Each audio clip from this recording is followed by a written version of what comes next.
Hello and welcome to the 4P podcast. I'm your host, Michael Paterno. And today we have another episode of Cigar Talk, episode 101. Um, Hope y'all are doing well today. It's been a beautiful day in beautiful South Florida. Let me light my cigar up. Another episode of Cigar Talk, episode 101.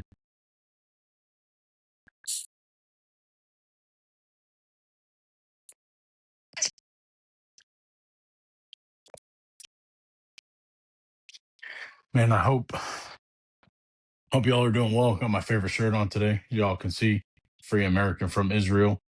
Y'all go check out Forbidden Clothes. Amazing shirts, great company, and they have best shirts. Awesome, funny ass shirts, great shirts. But yeah. So I hope y'all are doing well. I 2 weeks ago I started coaching youth football, and I'm coaching defense. Man, we got our fucking asses handed to us yesterday, so I definitely have a lot of work to do in the coaching game. Stepping my coaching these young boys, these young dudes are fucking all over the place. They don't pay attention. It's hard for them to stay focused. So just trying to manage that, and it's awesome. I've always wanted to. I was telling the other coach, he's a really great dude, super good father, and I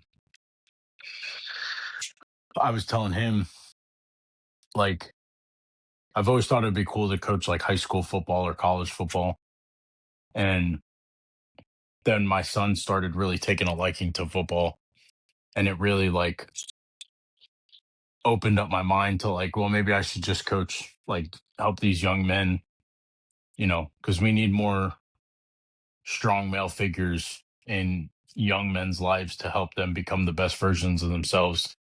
So these kids aren't entitled little fucking pricks. And so I ended up starting to coach my son's football team, and it's been awesome. Been really cool experience. Learning a lot more about plays. I've always loved football. I grew up playing hockey, but I've always enjoyed football. It's always been a great um, something that we enjoy watching as a family. And but yeah, it's been cool. We just got we're 0-2, so we got like 6 more weeks left. So we'll see what happens. Maybe we can go on a little run here. But yeah, it's been really good. I got so this is my one of my favorite. This is my favorite Sunday church shirt. So I got this shirt. I got one of the Forbidden Clothes shirts. It's got Jesus on it, and it says the original noticer on the bottom. And then I have another Sunday church shirt. It's got a picture of John F. Kennedy, and it says APAC is a foreign agent. Also another great shirt. But but yeah, I hope y'all are doing well. I with all this Israel stuff, and I've been seeing a lot of the shit that like Ted Cruz is saying, and Randy Fine, and fucking Mark Levin, and all these bitch ass piece of shit motherfuckers that are in these political positions that control. They have, obviously they're taking tons of money from APAC, and they control a lot of this narrative as far as like what they talk about. And they have this Israel first agenda. But my biggest thing, something that we're going to be talking a lot about moving forward, is really like getting in your community and like putting the pressure on these pastors. And not all pastors, there's a lot of really good pastors out there, but there's that many bad pastors out there with bad theologies and bad philosophy on Israel today, present day Israel versus um, biblical Israel, which are not the same thing. So when we talk a lot about like Israel, and like the podcast that we did with Dr. Troy Doucet, amazing. Like, he put a lot of that shit to sleep. And if you guys don't know Dr. Troy, you should go follow him. if I do say so myself, on Instagram, and then check out Suncoast Community Church down in Sarasota, or over in Sarasota. He's just a great he has just a great philosophy and theology on the Bible, and like understanding that Jesus is in you, God is in you. Like, it's not about how much you tithe, it's not about how much you serve, it's not about if you go to church or if you don't go to church, it's not about how many times you go to church, it's about who you are as a being and what you're doing in your community, serving people, helping people, guiding people, being the best father you can be, being the best husband you can be, being the best wife you can be, being the best mother you can be, being the best son, the best daughter, the best brother, the best sister, all these things.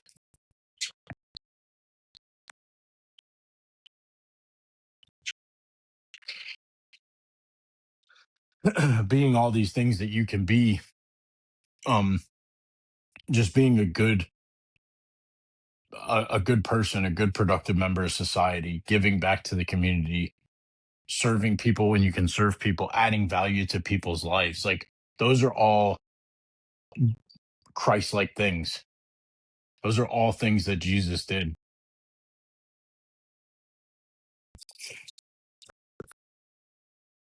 People think like Jesus was this like just like soft, weak person who just kind of sat back in the just kind of sat back and just watched things to happen. And we need more men and more women to step up in their communities and really say what it is that's say what they're seeing, say what they're feeling, say what they're um pushing back and understanding that these $100 million pastors, these Kenneth Copelands of the world, or Keith Crafts of the world, or fucking that guy in Fort Worth, Texas, that got arrested for uh some child sexual bullshit. Like, that's all like Talmud things. Like, those are all like those like that Talmud shit where oh, fucking, they can sleep with like 9-year-olds or whatever the fuck it says. um y'all can go research that shit. It's all political or public knowledge. Like, you can go research all that crap. But just like understanding that when a pastor, not your pastor, when a pastor is standing on stage and he's talking about, I've heard it with my own eyes. I've been to churches all over the country, and these pastors, you can even go on YouTube and watch some of these pastors. You can hear them say like, it's okay for Israel to do whatever they want to. It's okay for them to bomb the Middle East and do all these crazy ass things. And that's not what the Bible's about. That's not what Jesus is about. That's all a 501c3 mentality, right? Because if you go back to the Johnson Tax Amendment in 1957, when LBJ was a senator in Texas and he wanted to get that bill passed, the Johnson Tax Amendment, which now today is the 501c3. I know Religious Business talks a lot about the 501c3 and non-for-profit organizations, how a lot of that dates back to like the early 1900s in the United States of America. But when the Zionist Organization of America got Louis Brandeis elected to the Supreme Court in 1910, that was like um, the initial movement into the government. When the Zionist Organization of America got him elected, he was like the OG, right? He's all these congressmen and senators and everybody that's funded by APAC for millions of dollars. You got Ted Cruz, like over $1 million, Randy Fine over the millions of dollars. Trump took fucking 230 something $1 million from the Adelsons. That was all started in 1908, when they started funding Louis Brandeis and got him elected to the Supreme Court, because they knew that they were going to need him to push a certain agenda. Well, obviously, LBJ, Lyndon B. Johnson, was one of those guys who was also funded by the APAC movement.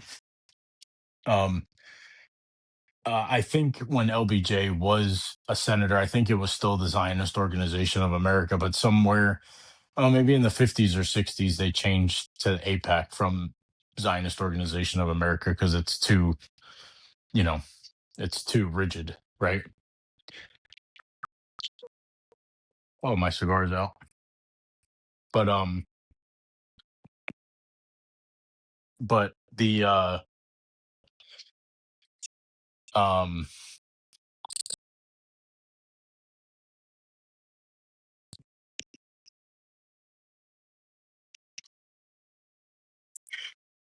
one of the things that I talk a lot about is understanding um just understanding all these plays and understanding all these moves, because if you don't, for me, in my opinion, the head of the stake is the church in the United States of America.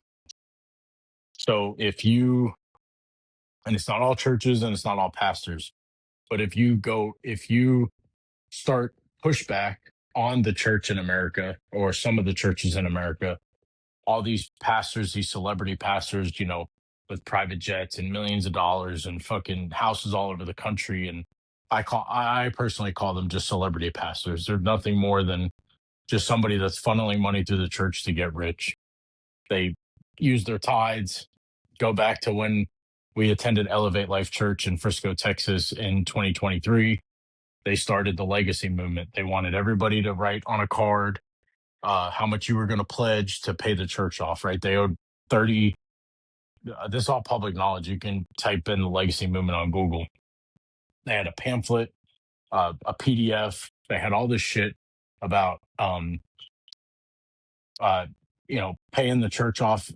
I think it was like January, like the first week of January 2023 or 2022 when they started it. And they had this goal to pay off the church. The mortgage of the church was 30 something thousand or 20, or I'm sorry, 27 million or $30 million that they wanted everybody to pay off in 3 years. And they wanted all the congregation, all the people that attended the church to write on a card how much money they were going to tithe, separate from their original 10% tithe. They wanted everybody to pay the church off. So obviously I got the card. I didn't put anything on it. I'm not fucking paying your church off. That's a bunch of bullshit. You pay your own fucking church off. But when you have, you know, these pastors that are, a lot of like what Religious Business talks about in their docu-series. If you haven't seen it, go on Amazon Prime, pay the $22.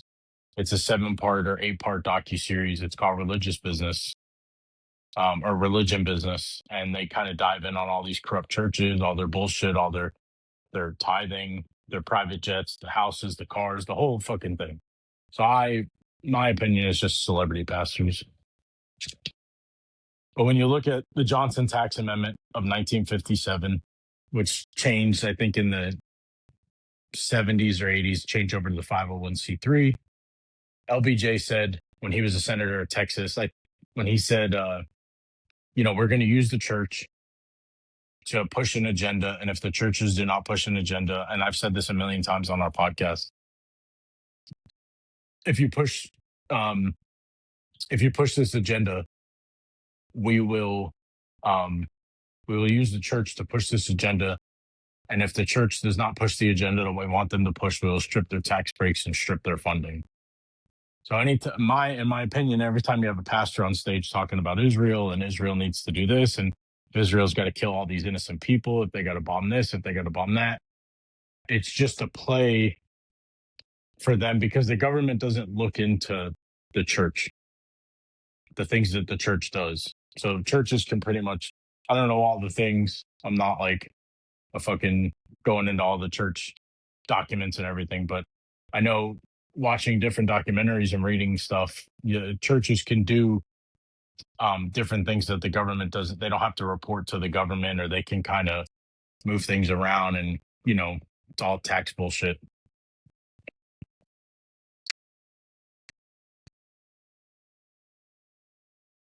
But if the church is pushing these narratives, it's because they have to they have to push that narrative so that way nobody's looking over here, right?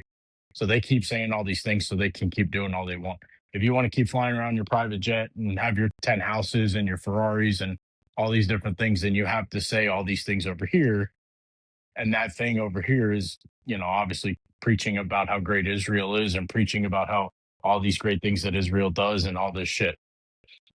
And it's just sad because innocent Jewish people, like Jesus said in Revelations 2:9 and 3:9, there's going to be a lot of people that claim to be Jewish that are not, that worship the synagogue of Satan. So they're all hiding behind these, you say 16 million innocent Jewish people worldwide. And you got all these evil ass people that are hiding behind that bullshit. So I think we have to just keep talking about that. And as far as like whatever happens overseas, that's on them. But here, I think the head of the snake is the church. So, and if you got to find another church, find another church. If you got to go watch church on YouTube with your family, like ultimately it's on you, right? Jesus is in you. You are the church. You're going to have church at your home with your family. I like our church. I think our church is awesome. They're not preaching about that crazy Israel shit. And there are a lot of churches that are doing it.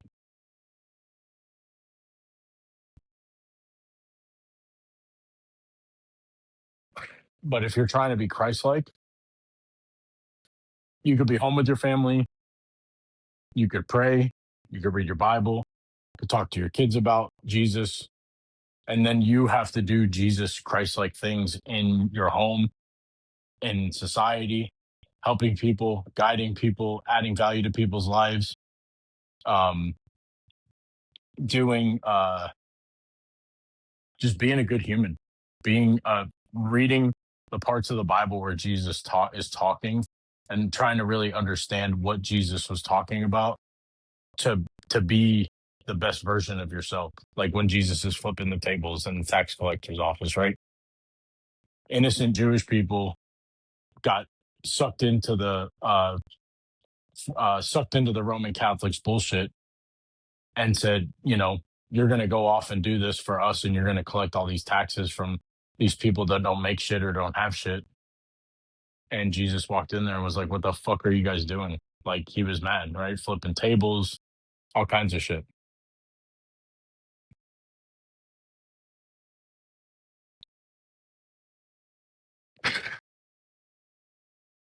It really sucks because like talking about this shit is really like annoying, and like I'd much rather talk about other shit.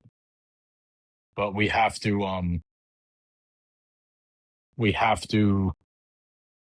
at least discuss these things so we can have like an open mind and an independent thought process and really see like, hey, maybe this church, you know, I can still love Jesus and not go to this church, or I can still love Jesus and go to a different church. Like I don't have to, I don't have to be, um, I don't have to, like, God is still going to love me if I don't tithe 10% to this church.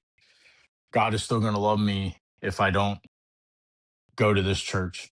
If I wanted to stay home and do watch church on YouTube, like God is still gonna love me. Like God, regardless of what you do, God is still gonna love you. Whether you stay at your church, you leave your church, you fucking you've voice your opinion, you question shit, like God is still gonna love you. God wants you to question things. If you're not questioning things, you're not growing. If you're not questioning things, you're just you're stuck. And that's what I was told when I was going to that men's group at Elevate Life Church. It was like, oh, don't question anything, but be strong and courageous. Well, how can you not question anything but be strong and courageous? You just don't want me questioning your shit. You want me to be complacent and not question your shit. When you pull up in a Ferrari, or you got your private jet in a hangar, you don't want me to, oh, hey, how did this pastor, how'd you become, how'd you become worth $100 million or $50 million or 70 million or whatever it is?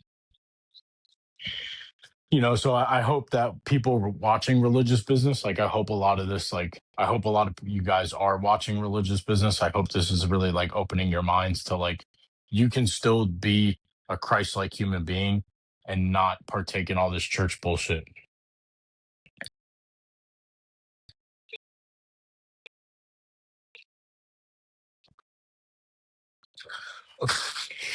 um, I think it's really sad that people can't see that. It's all these Christians running around. Oh, I fucking Israel's the best thing, and it's like these people are just they're lost. They need guidance, and I hope that moving forward, my podcast or our podcast will bring guidance to that and bring and kind of shed light on that and kind of help people get in a certain directions. And I know I'm not great at fucking podcasting. I know I don't have all like the cool things. I don't have a producer and all this shit, but I'm still gonna just excuse me.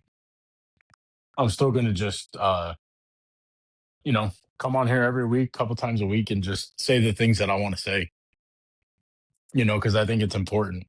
I don't, you know, I'm an entrepreneur. I don't have, like I said, this isn't sponsored by anybody. I think it's a good podcast. I like it. I enjoy doing it. I enjoy coming on here, whether we have one listener or 100,000 listeners. I don't give a shit. It doesn't matter to me. I get up here every week. I say the shit I want to say, and that's it. And I think that's important. I think it's important to try to help other men and women um, see that they're intelligent, see that they're smart, and they don't have to be held down by the church in the United States of America. And I'm not talking about all churches. There's a lot of really good churches out there, and there's a lot of good pastors out there that are not partaking in all this bullshit. And I think it's important for us to be able to identify that as human beings.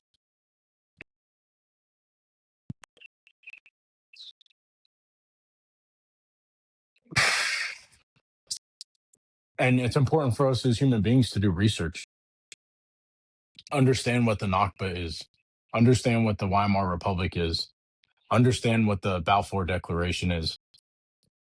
And one of the crazy things too is one of my opinions that some people think I'm crazy on, but this is just my opinion, and we'll see what happens in the next 10 years or so. I think, I don't know if you guys remember, but back in 2020 when COVID hit and there was COVID and the Ukraine Russia war, BlackRock and Vanguard got like a 400, and I'll try to find one of the articles and put it in the show notes, but BlackRock and Vanguard got like a 4 or 500 billion dollar contract to rebuild Ukraine. Well, if you understand a lot of history from the 1940s and from the early 1900s to 1948, when Israel became a country based on the Balfour Declaration,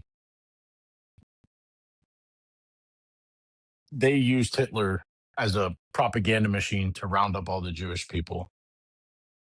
In 1920, when the first ever Zionist terrorist organization went into Palestine and slaughtered 1 million Christians, Muslims, and Jews, I'm sorry, Jewish people, Muslims, and Christians got slaughtered in Palestine because the land was Palestine. When they took hold of the land in the 1920s and held that land captured, or when they held that land hostage for 28 years, in when the war was over in 1945, they moved about 4 million Jewish people from Europe to Israel from 1948 to 1958. So all those Jewish people they're all Ashkenazi Khazarian Jews, Jewish people from Ukraine, Poland, Russia, all that area right there, that Eastern, I'm pretty sure that's Eastern Europe. Um, they took all those people and moved them to Israel. So my opinion, I don't know if this is true or this might happen, but just my opinion, when Ukraine gets built back up by this $500 billion um, contract that BlackRock and Vanguard have, they're going to rebuild Ukraine. They're going to make it awesome, build it up real nice, and all those Jewish people are going to go from Israel back to their original homeland in Ukraine.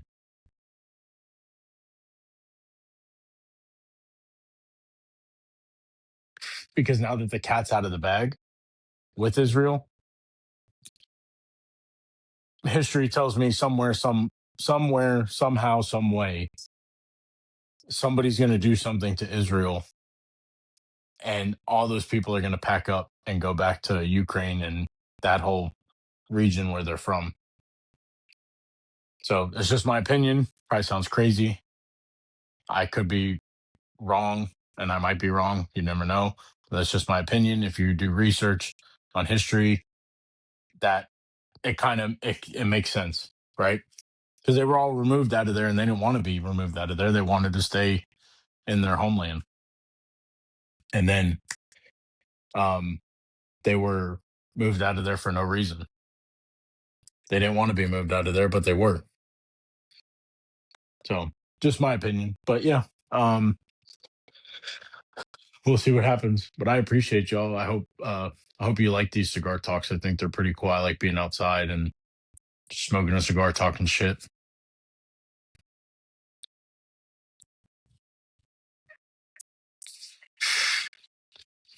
But yeah, just a lot of shit that I think, just my opinion. Y'all just keep doing what you do, but hopefully you guys listen and take some of these things into consideration so you can maybe when you go to church next Sunday, it'll open up your eyes to some of the things that your pastor says, and maybe you start questioning some things, start, you know, moving, not moving, but start, just kind of opening your minds to, okay, well, maybe what my pastor says isn't 100% accurate, because I think, like I said, I think the head of the snake is the church in the US. So if we can kind of have some pushback on that, it can kind of open more people's minds in the United States of America to think like, all right, well, maybe everything I thought from 1900 to today is not all what it says. Obviously, they lied to us in the history books and all these things.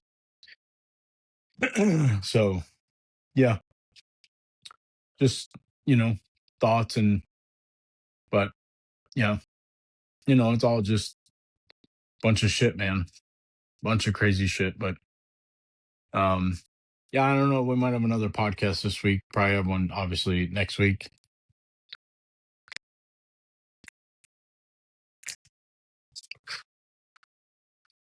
But yeah, I hope it really helps you guys. I think just being an open-minded person, being you know, trying to identify some of the things. I feel like we've been lied to so much, and there's so many people that are like starting to see the, starting to see the the writing on the wall.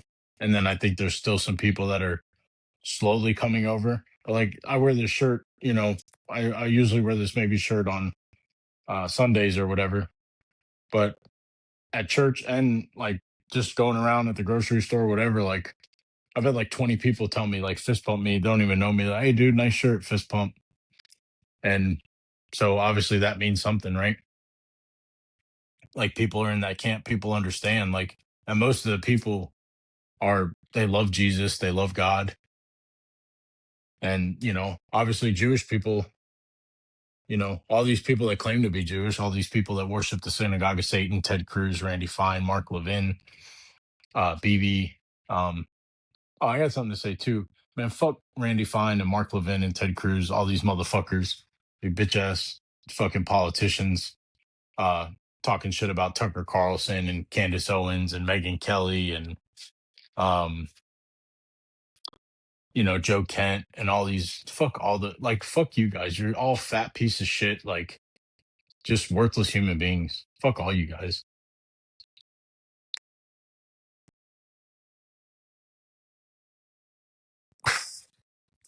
Sorry, I just think that needed to be said.